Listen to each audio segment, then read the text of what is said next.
The battle for the Scottish Premiership is going to heat up, but there's also bigger factors at play. You've got to look at the Champions League, folks, and apparently there's going to be some crazy things happening in next year's January transfer window because for the first time ever, the Champions League match day is going to spill in to a transfer window. Welcome back to Folk Football. And you may wonder, well, what's that really? What's the big deal about that? Well, I'll tell you what the big deal about that is, alright, folks, is the fact that it's going to be match day 7 and 8 that's going to spill in to it. Now, what I would say is, it means you're getting European football for longer, no matter what. If you make it into Europe, it looks like you will be in Europe post-Christmas, no matter what. Now, I know in the Conference League you do play less games, so we'll have to wait and see how that goes down. But of course, there's more teams, more match days, unless it is the Conference League. But to dive straight into this article, because there's no point wasting time here, because of course the option to drop down to the Europa and Conference League are gone. So you have to go through no matter what competition you're in.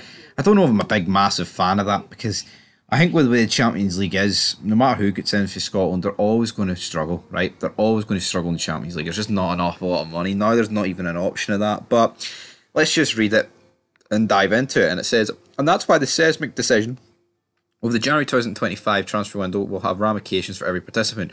Match days 7 and 8 will take place on the weeks of January 21, 22 and January 2029. Think about it. The choice whether to allow or stop signing from playing in the last two games could define the season of the teams taking part, and representatives in Scotland are alert with either Celtic or Rangers going straight into the group stage and the other entering at the third qualifying round. Talented stars such as Rio Hatate, Matt O'Reilly, Todd Cantwell and the instantly impressive Mohamed Diamonde have proved winter warmers in Glasgow during recent winter windows.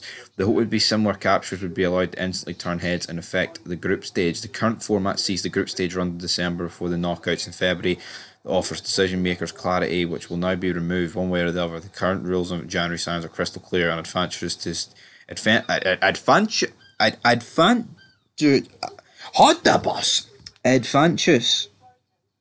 advantageous.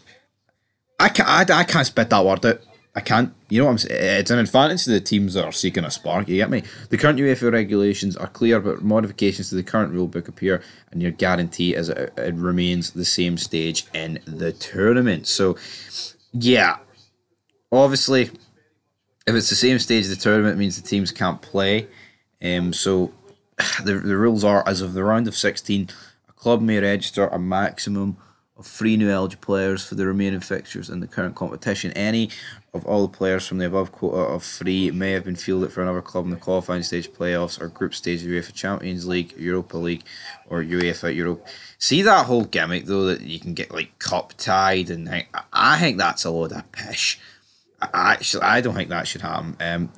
For more money is going to be guaranteed. I guess we already knew that, but you guys know pretty much the new Champions League format. I don't need to explain it again, but I think the no drop down and the fact that it's going to be in January is the big takeaways for this. And I think you do almost to a degree miss it.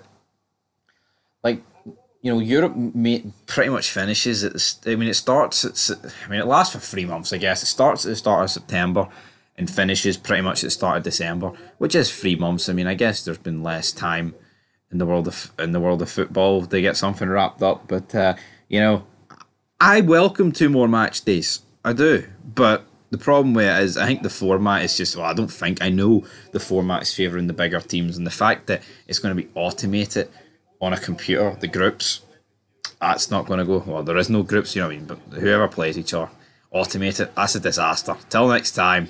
Peace.